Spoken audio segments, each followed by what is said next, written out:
बिस्मिल्लाहिर्रहमानिर्रहीम अस्सलाम वालेकुम। बकरा ईद स्पेशल में आज मैं बना रही हूँ बीफ स्टू यानी खड़े मसालों का कीमा। बहुत ही मज़ेदार ये बनता है, लाजमी इसको ट्राई कीजिएगा। यहाँ पे मैंने कढ़ाई के अंदर 3/4 कप ऑयल का ले लिया था। उसके अंदर एक दालचीनी का टुकड़ा और 5 से 6 अदद साबुत गोल लाल मिर्चें, ये डालकर हम 4 से 5 सेकंड के लिए इनको फ्राई करेंगे गरम तेल के अंदर। फिर मैंने इसके अंदर एक मीडियम साइज़ की प्याज से चॉप कर ली थी, उसको डालकर हमने इतनी देर तक फ्राई करना है कि इसका लाइट गोल्डन कलर आ जाए।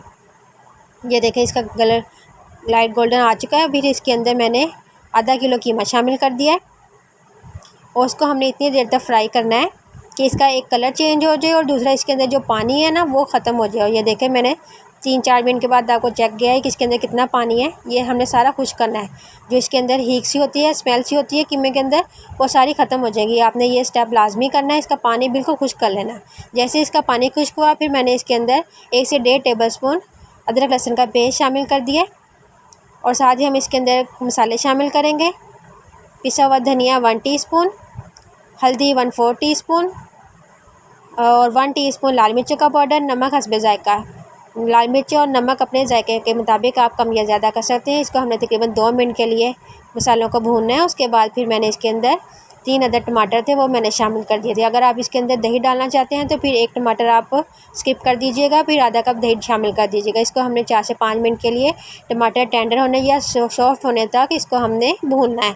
फिर मैंने इसके अंदर 1 कप पानी का शामिल कर दिया। उसको हमने तकरीबन लो फ्लेम पर 10 से 15 मिनट के लिए पकाना है ताकि ये कीमा अच्छी तरह गल जाए। अब यहाँ पे एक मसाला तैयार करेंगे। 1 टीस्पून ज़ीरा, 1 दालचीनी का टुकड़ा, एक ये छोटा सा टुकड़ा जायफल का, सौंफ 1/2 टीस्पून, 2 काली इलायची, 1 टुकड़ा ये है जावित्री का, 6 अदद लौंग थे और 1 टीस्पून काली मिर्चें साबुत। इन सारी को हम मिक्सचर में डालेंगे और हम इनका मोटा मोटा सा दरदरा सा कूट लेंगे या पीस लेंगे। ये देखें मैंने मोटा मोटा सा इसका मसाला पीस लिया था। अब 15 मिनट के बाद मैं ढक्कन उठाऊंगी और ये देखें माशाल्लाह माशाल्लाह माशाल्लाह ये बिल्कुल बहुत अच्छी तरह तैयार हो चुका है, ऑयल ऊपर आ चुका है। फिर इसके अंदर जितना मैंने मसाला पीसा था वो शामिल कर दिया और 2 मीडियम साइज़ की प्याज थी चॉप, वो मैंने इसके अंदर शामिल कर दिए। प्याज डालकर भी हमने फ्लेम हाई कर लेना और उसका तकरीबन 5 मिनट के लिए प्याज को सॉफ्ट होने तक हमने इसको भून लेना या फ्राई कर लेना है। अगर आप इसके अंदर ज़्यादा ग्रेवी रखना चाहते हैं तो 1 कप की जगह आप 1.5 कप पानी शामिल कर सकते हैं। ये बिल्कुल तैयार हो चुका है।